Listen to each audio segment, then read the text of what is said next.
Good morning friends, कैसे हो आप लोग? बढ़िया। ठीक है फ्रेंड, ये वाले वीडियो में हम डिस्कस करेंगे characteristics of bill of exchange, यानी बिल होता क्या है, दिखने में कैसा होता है। तो फ्रेंड, सबसे पहला कैरेक्टरिस है इन राइटिंग। तो सीधी बात है कि bill must be in writing, यानी वो राइटिंग में ही होगा। और उसमें होगा क्या, ऑर्डर होगा, ठीक है। और ओरल वो नहीं हो सकता, यानी ओरल ऑर्डर नहीं हो सकता, रिटर्न ऑर्डर ही हो सकता है। यानी बिल कंपलसरी रिटर्न में ही होगा। तो फर्स्ट कंडीशन, फर्स्ट कैरेक्टरिस्टिक कि bill always in writing mode. यहाँ पे अनकंडीशनल ऑर्डर होगा, यानी order must be in unconditional mode.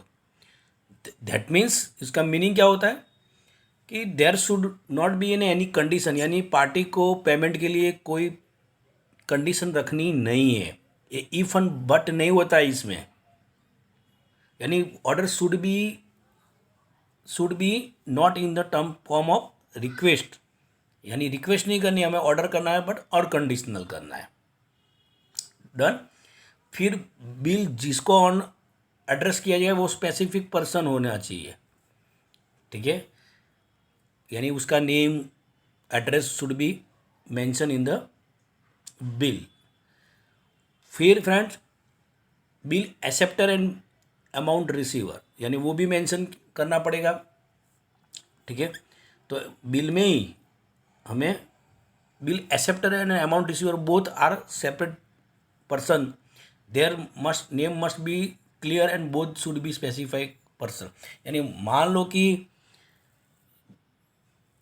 Bill का जो एक्सेप्टर होगा यानी जो अमाउंट रिसीव यानी राइट करने वाला, दोनों डिफरेंट पर्सन होंगे, तो दोनों के नेम हमें मेंशन करने पड़ेंगे बिल में, ठीक है। यानी सीधी बात है कि पैसे लेने वाली पार्टी होगी वो बिल राइटर होगी, यानी बिल लिखने वाली पार्टी होगी, दूसरी पार्टी होगी एक्सेप्टर होगी, और हो सकता है कि पेमेंट रिसीव करने वाली पार्टी कोई और हो, यानी दूसरी वो आगे हम पढ़ेंगे, ठीक है।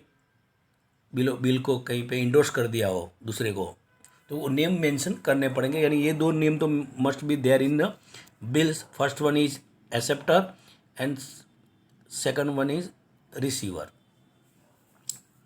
ठीक है। यानी बिल किसने राइट किया हुआ है वो लिख। In order for the payment, यानी यहाँ पे ऑर्डर करना है पेमेंट के लिए, और इंडियन मनी में ही होना चाहिए, ठीक है। अमाउंट डेफिनेट होनी चाहिए, यानी क्लियर एंड डेफिनेट होनी चाहिए, अमाउंट कितनी देनी है वो बिल में must be specified. Date clear होनी चाहिए, यानी बिल कौन से डेट पे राइट हुआ है। ड्यूरेशन भी क्लियर होनी चाहिए, कितनी ड्यूरेशन की है, 2 month, 3 month, 1 month, what ever. Signature of a person, यानी बिल्स पे दोनों पार्टी के जो राइट कर रहा है उसके सिग्नेचर होने चाहिए।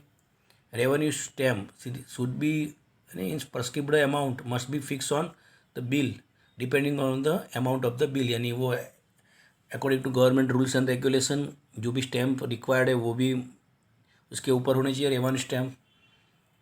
ऑन डिमांड और आफ्टर स्पेसिफाइड है, यानी बिल का पेमेंट कब होगा, ऑन डिमांड हो सकता है और आफ्टर कंप्लीटिंग ड्यूरेशन, ठीक है, तो वो भी पेमेंट हो सकता है। डन।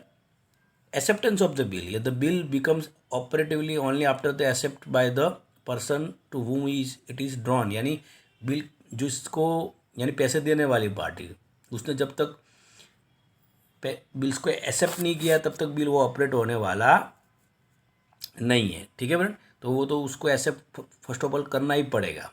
तो फ्रेंड, ये थे कैरेक्टरिस्टिक्स ऑफ द बिल्स। आप इसको अच्छी तरह से एक बार पढ़ लीजिएगा, ठीक है। ये वाले वीडियो में इतना ही। Have a good day.